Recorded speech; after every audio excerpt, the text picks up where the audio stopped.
कल आप लोगों के माध्यम से मालूम चला कि हमारे राज्य के अभिभावक माननीय राज्यपाल महोदय प्रिंट मीडिया के लोगों को बुलाए और एक मीडिया से कुछ स्पष्टीकरण भी मांगे। तो उत्सुकता मुझे भी हुई। रांची रोल है ना, रांची रोल है। आज जब अखबार में पढ़ा, क्योंकि कोई इलेक्ट्रॉनिक मीडिया में तो नहीं था, तो जब अखबारों में आया कि उन्होंने बहुत सारी बातें कही,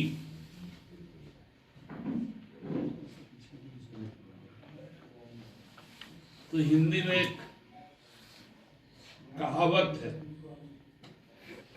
दाढ़ी में तिनके वाला। आखिर ये जरूरत क्यों आई? क्यों उनको बोलना पड़ा कि मैंने क्या क्या किया?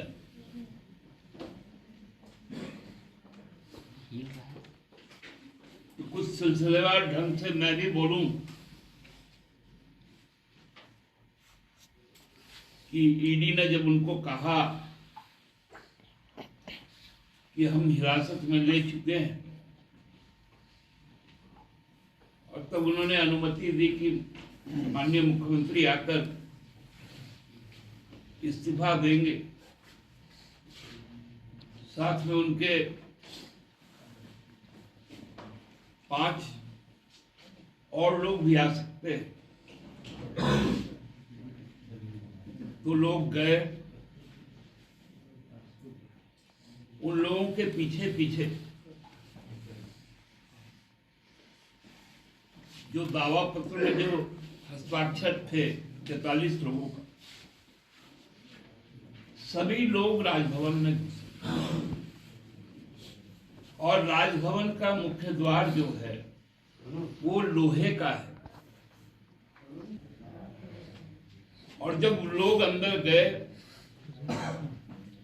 बस से उतरने लगे, तो मालूम चला कि उनकी अनुमति नहीं है। लोग फिर से बस में बैठ गए, फिर उन्हें बाहर निकाल दिया। माननीय मुख्यमंत्री ने अपना इस्तीफा दिया। गठबंधन के संयुक्त नेता वर्तमान में मुख्यमंत्री आदरणीय हेमंत सोरेन जी ने, चंपल सोरेन जी ने सरकार बनाने का दावा पेश किया। माननीय महोदय, जो मेरी जानकारी में है कि आपने उस वक्त वो दावा देने से इनकार करते हुए कक्ष का त्याग किया था, और पुनः 15 मिनट बाद आप आकर उस पत्र को स्वीकार किए थे, और आपने कहा था कि मैं आपको बताऊंगा।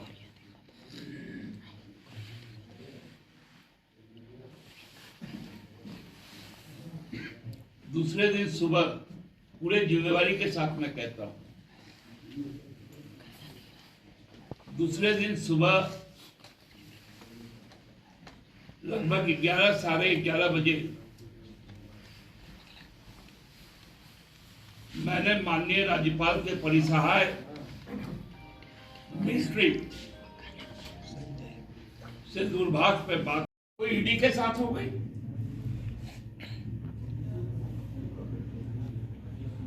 वो तो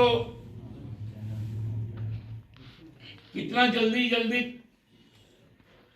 घटनाक्रम आप लोगों ने रिपोर्टिंग की। मुख्यमंत्री गए, इस्तीफा दिए, तुरंत उनको बोला गया कि कार्यवाहक मुख्यमंत्री बने रहे, फिर उनका दल का बैठक हुआ, वो नेता चुने गए, भाजपा का हुआ और भी सहयोगी दलों का हुआ, फिर सबके नेता चुने गए और 4 घंटे में मुख्यमंत्री भी बन गए।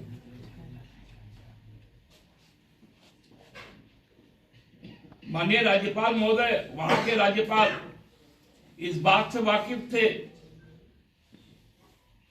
कि नीतीश जी जिस गठबंधन से इस्तीफा दे रहे हैं वो सबसे बड़ा विधायक दल है।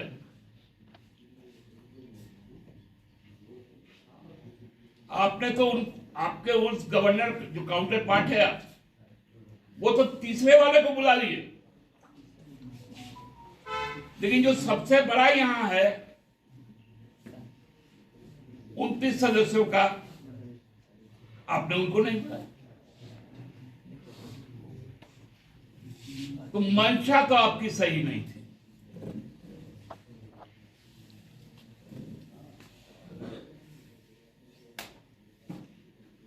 आप फिर से भ्रम की स्थिति पैदा करते हैं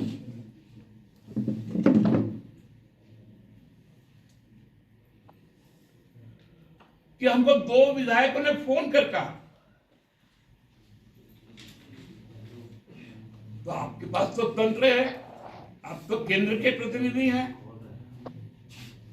इंटेलिजेंस ब्यूरो है। उस वक्त कौन सा फोन आया था? क्योंकि मैं जो फोन कॉल की बात कर रहा हूं, मैं तो खुल के कह रहा हूं कितना बजे किया, किनको किया हूं। तो बताइए वो 2 विधायक कौन थे? और नहीं थे तो ये झूठ है।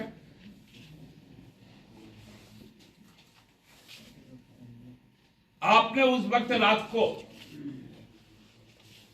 किस विधायक को देखा था मीडिया में जो निकल के बयान दे रहे थे कि मैं रात को हैदराबाद नहीं जाऊंगा? आपने तो इस बात को भी कहा कि मैं मीडिया में देखा कि हम लोग हैदराबाद नहीं जाना चाहते। 31 तारीख को क्या ये 43 विधायक मीडिया से मुखातिब हुए? क्यों ऐसा काम कर रहे हैं माननीय राज्यपाल महोदय? ये काम भाजपा का है, उनको करने दीजिए। भ्रम की स्थिति वो लोग पैदा करता है, करने दीजिए। आप तो निष्पक्ष रहिए।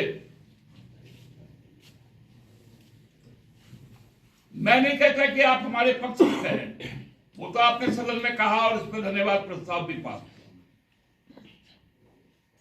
कि आप हमारे हैं और हम भी आप ही के हैं।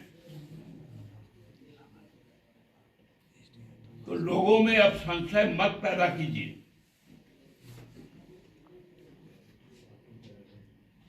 आपका काम सरकार को सलाह देना है, वक्त वक्त की जानकारी लेनी है।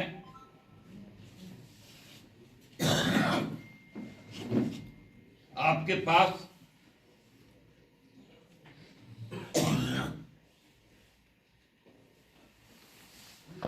हुए हैं, उन्हें निष्पादित कीजिए, अपनी अनुमति प्रदान कीजिए ताकि राज्य आगे बढ़ पाए। विशाल जी, हम लोग इतने धृष्ट लोग नहीं हैं कि हम असंवैधानिक काम करें। राज्यपाल और राजभवन कानून से भी ऊंचा उनका दायरा है और इसी दायरे के तहत एक आदमी को बचाने के लिए राज्यपाल भी बनाया गया। ये नौबत ना आए कि राज्य सरकार कभी राजभवन की पहरेदारी तो कर सकता है, जांच नहीं करेगा।